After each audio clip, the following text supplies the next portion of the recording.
আসসালামু আলাইকুম, সবাই কেমন আছেন? আজকে আমরা এই যে শ্বশুরের ভিটায় আসছি বেগুন তুলতে। নাকি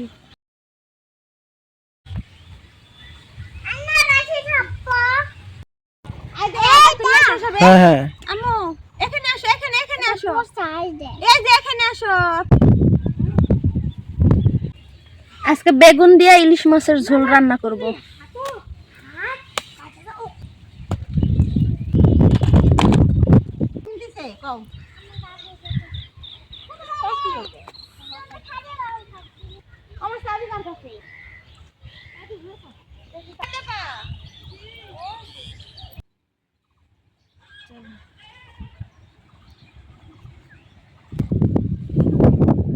এই যে আমার শ্বশুর জমিতে ক্ষীরা চাষ করছে।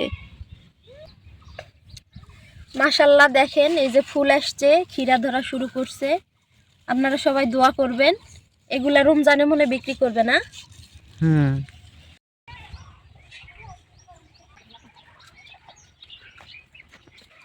এখন বেগুনগুলো কেটে নিব। নিজ গাছের বেগুন, দেখো টাটকা টাটকা বেগুন। বিসমিল্লাহ।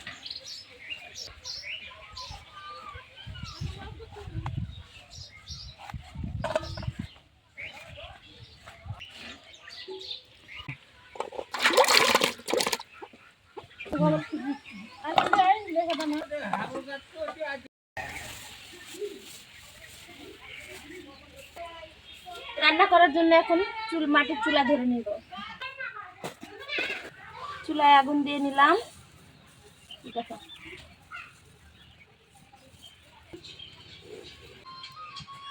বিসমিল্লাহ।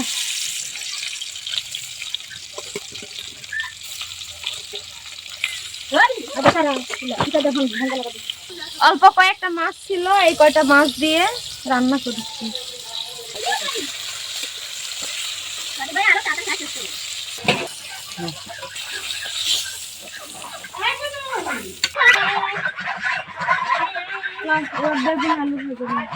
বেগুন আর আলু ভেজে নিব। এর থেকে ধরো হাঁসের সাথে বেগুন ভাজা শেষ, এবার তুলে নিচ্ছি।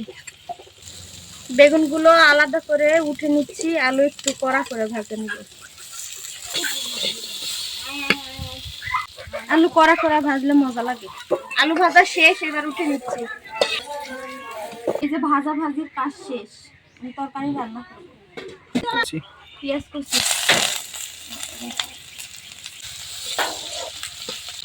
জিরা,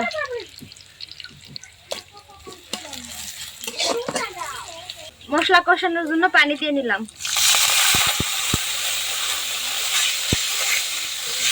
আদা রসুন জিরা বাটা, হলুদ, গুঁড়া মরিচ, লবণ। মশলাগুলো ভালোভাবে কষে নিতে হবে। এই যে মশলা কষানো শেষ, মশলা থেকে তেল ছেড়ে দিছে, এবার আলু দিয়ে দিব।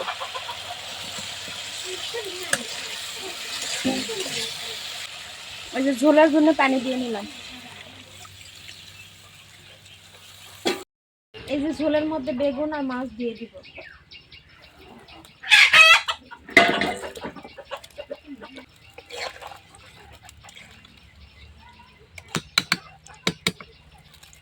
এখন হয়ে আসা পর্যন্ত জাল করে নিব। আমার এই যে বেগুন ঝোল রান্না করা শেষ, এখন নেমে নিব। কি রে বেগুন ঝোল করেছ? অনেক দিনের এক টোপলা ইলিশ মাছ ছিল, বেশি বড় না, ছোট।